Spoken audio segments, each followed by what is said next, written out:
सबसे पहले ये वीडियो देखें। तो हम मर जाएंगे, हम 20 करोड़ अवाम हम मर जाएंगे। क्या करेंगे?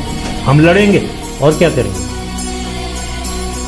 आपकी तरफ से आतंकवाद होता रहेगा और हमारी तरफ से हम पाकिस्तान में घुसकर आतंकियों को मारते रहेंगे, यही होता रहेगा। नहीं, ये आप बार बार दूसरी दफा कह दिया पाकिस्तान में घुसकर आप मारते रहेंगे। आपको ये इतना आसान नहीं है, पाकिस्तान में घुसकर मारेंगे तो हम आपको वापस नहीं जाने देंगे। तो इसको ये दोबारा रिपीट ना करें। मत आना, हमें हाथ मत लगाना, हम आपके हाथ काट देंगे, ये हम कह सकते हैं और ये हम कहेंगे। ठीक है, आपकी हिकमत ऑन ये हमारे पे कभी आप कह देते हैं कि कोल्ड स्टार्ट स्ट्रैटेजी करेंगे, हम पाकिस्तान फौज को मार देंगे। तो मारो तो सही, आओ फिर बताते हैं कैसे मारो। तो ये बातें मत करें आप, ऐसी इंसल्ट करना चाहते हैं। ये मैं अपनी तरफ से नहीं, आपके टेलीविजन पे बैठे हुए आपके कई मिनिस्टर्स और जनरल्स, उनकी लैंग्वेज देखें जरा, उनकी बातें देखें आप क्या है। उन्होंने तो पूरा अपना एजेंडा बता दिया है कि आप पाकिस्तान के साथ करना चाहिए, तो ये हमें मालूम है। वो जनरल तो हमारे साथ वो हमें कर आती है, बातें तो दोनों तरफ से एक जैसी हो, लेकिन पाकिस्तान से नहीं होती। ये गलत आप कह रहे हो। देखो ये गलत बात मत करो, गलत बात करोगे तो मैं उसे काउंटर करूंगा। बिल्कुल पाकिस्तान से ऐसी बातें जब आप करते हैं ऐसी बातें तो पाकिस्तान करता है। देखें ये कैसे हो सकता है। पाकिस्तान जैसे मैंने कहा, हम आपके 1/3 है, हमारी फौज आपकी 1/3 है जी।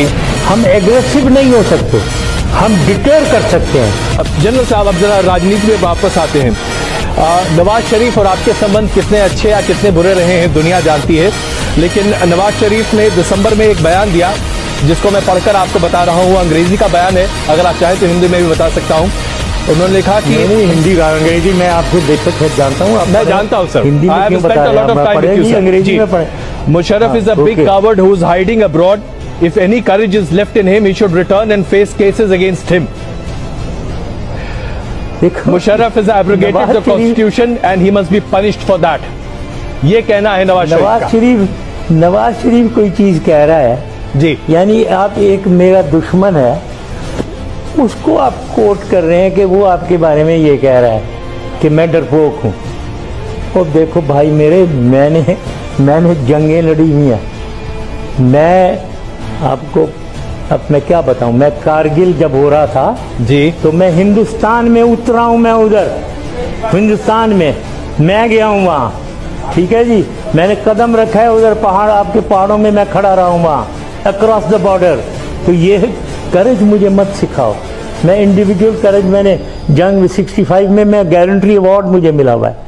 71 वॉर मैंने लड़ी हुई है, कारगिल मैंने, सियाचिन देखा, सब कुछ देखा भाई के थ्रू, जो चीन के थ्रू आ रहा है, काशगर आ रहा है और सीधा ग्वादर जा रहा है। ये आपको तकलीफ हो रही है, बड़ी सख्त आपको तकलीफ है। इसके बारे में क्यों है आपको तकलीफ जी? क्या व्हाट इज योर प्रॉब्लम? ये आपको तकलीफ क्यों है?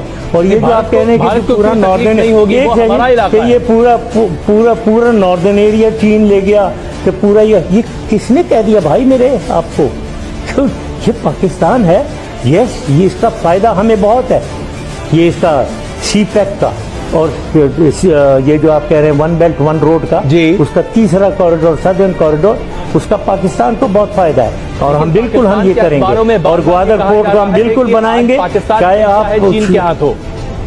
बिका नहीं है, आप बिका नहीं है, आप रोकना चाह रहे हैं उसे। हम नहीं रुकेंगे, हम जरूर बनाएंगे, आप जितना भी रोते रहे। तो आप कश्मीर हुआ, जो कुछ भी है, इसके पीछे कॉजेज हैं। कॉज कश्मीर डिस्प्यूट है, इसको आप डिनाई करते रहेंगे क्योंकि आप हमें दबाना चाहते हैं। हम दबेंगे नहीं, पाकिस्तान दबना नहीं चाहता है, मैं तो कभी नहीं दबूंगा।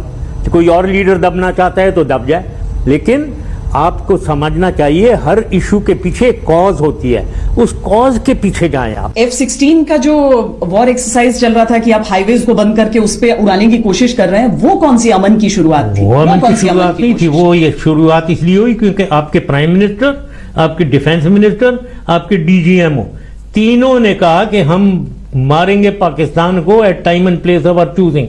तो हम दिखाना चाह रहे हैं कि मजाक मत करें हमारे साथ, हम आपको मारेंगे at time and place of our choosing. तो बड़ा अच्छा, मैं तो बड़ा खुश था, मैं भी टीवी पे देख रहा था। बिल्कुल ये गलत फहमी में रह रहे हैं, हम आपको स्ट्राइक बैक करेंगे, पूरी ताकत के साथ स्ट्राइक बैक करेंगे। अब मुझे मालूम नहीं है कि ये क्या सोच है इनकी, मतलब ये इनकी डिप्लोमेसी है उन्होंने अपनी कि तरफ से एक बार भी जंग की बात कही पाकिस्तान नहीं को है। Time and place of choosing पे मारेंगे, इनके पानी बंद ये कर आप देंगे DGMO की बात अब कर भाई रहे हैं। किस क्या बात कर रहे हो भाई? पाकिस्तान कोई भूटान नहीं है भाई, पाकिस्तान पाकिस्तान है। 2 करोड़ 20 करोड़ आवाम है इधर। पर प्राइम तीन दरिया हमारे हैं, 3 दरिया हिंदुस्तान के हैं। ये रेजोल्यूशन हुआ भाई पहले से, अब इसको आप रिव्यू दोबारा करें और कह रहे हैं कि हम आपको प्यासा मारेंगे पाकिस्तान को। फिर कैसे प्यासा मारोगे भाई? ये कहाँ? तो हम मर जाएंगे, हम 20 करोड़ अवाम हम मर जाएंगे, क्या करेंगे फिर? हम लड़ेंगे और क्या करेंगे। ये वीडियो सिर्फ बीजेपी, बजरंग दल, आरएसएस और शिवसेना के लिए है जो मोदी सरकार की गोद में बैठी हुई है, या उस गोदी मीडिया के लिए है जो चाटती है मोदी के जूते। उन इंडियंस के लिए बिल्कुल नहीं है जो पीस चाहते हैं, अमन चाहते हैं। जैसे कि जनरल परवेज मुशर्रफ साहब ने ये बात की थी और जिस तरीके से वो जवाबात आपकी मीडिया के भी देते थे और जंग के मैदानों में भी देते थे, इसी तरीके से आज हम बड़े खुशनसीब हैं कि हमें chief of army staff Saeed Asif Munir साहब जो हमारे फील्ड मार्शल हैं, उन्होंने यूएस के अंदर ये बात की थी कि जब हमें लगेगा कि हम हलाक होने जा रहे हैं, हम मरने जा रहे हैं, तो हम अकेले नहीं जाएंगे, हम आधी दुनिया को अपने साथ लेकर जाएंगे। तो ये बात याद रखिएगा कि हमारे मिसाइल इसराइल तक पहुंचे या ना पहुंचे, लेकिन दिल्ली तक, मुंबई तक, गुजरात तक जरूर पहुंचेंगे। तो बेहतर यही रहेगा कि आप अपने दायरे में रहें, अमन में रहें, हम अपने दायरे में रहें, अमन में रहें। अगर जिस दिन हमें लगेगा कि हम खतरे में हैं तो हम अकेले नहीं जाएंगे, हम पूरा का पूरा भारत अपने साथ लेकर जाएंगे, क्योंकि हमें मरने से शुरू से ही डर नहीं लगता। हमारे खून में ही जो है शहादत का जज्बा पाया जाता है। हमें बचपन से ही हमारी माँ जो है इमाम हसन, इमाम हुसैन की बातें, उनकी शहीद करबला की बातें सुना के, मौला कायनात अली मुर्तज़ा शेर खुदा वजुल करीम के किस्से सुना के हम तमाम मुसलमानों को बड़ा किया जाता है।